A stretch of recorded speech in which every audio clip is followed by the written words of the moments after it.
Hello, and today I would like to talk a little bit about materials and why it's always a good idea to buy more than you need when you're buying materials, and why it's important to have a good stock of materials that's ready for when you want to actually make something. Let's say, for example, my good old favourite chaos crystals. I'm on the Undermine journal here. If I go and have a look at chaos crystals, now, if we look, this is since the API has been up, so it's only been sort of like the past 5 days or so. But you can see here the prices, well, generally they've actually been going down slightly. There's a downward trend here. But if you look at all these peaks and these troughs, basically the average price at the moment is 283, which is about up here somewhere.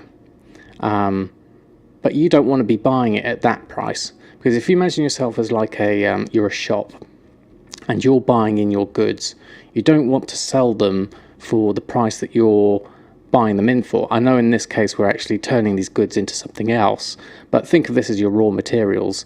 So you don't want to sell things for retail price. You want to get things at sort of wholesale price, which is where all these troughs are. You want to be able to pick up everything at the bargain price. You certainly don't want to be paying top dollar tourist price for your materials. You want to make sure that you buy them when it's cheap. And what that means is you go onto the auction house frequently and you buy it when it's cheap, and you buy more than you need when it's cheap. So you've got a stock that's increasing at good prices, rather than having to buy it when you want to craft something and having to pay the price. Like, for example, say you wanted to buy chaos crystals now at this price, well, they're much higher than the average. Whereas if you'd bought them down here, you're saving yourself a good 50 gold there by buying them here rather than up here. Another way you could do that is go down further onto the Undermine journal and you have a look at the pricing heat map. Now this will show you times of days and which days that the chaos crystals are cheaper and when they're more expensive. So you can look at this and you can get a general idea. Okay, sort of Tuesdays, early morning, that's a good time to be buying chaos crystals. And when's that? Sunday, sort of like evening time, probably not so good time to be buying chaos crystals.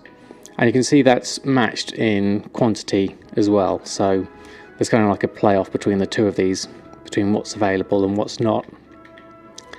The other thing to bear in mind is obviously prices will have a downward trend over time.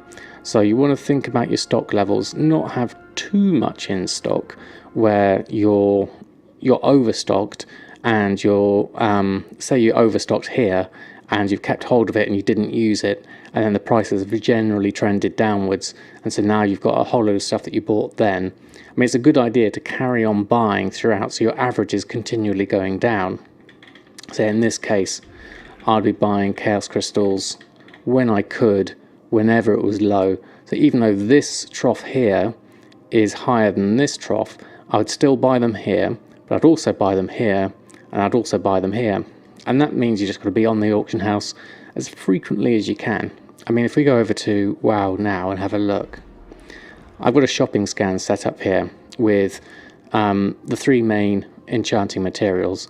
Now obviously Arcana and Leylight I get through disenchanting braces, but on this example, let's just say you didn't have tailoring or leather working and you were just buying materials here.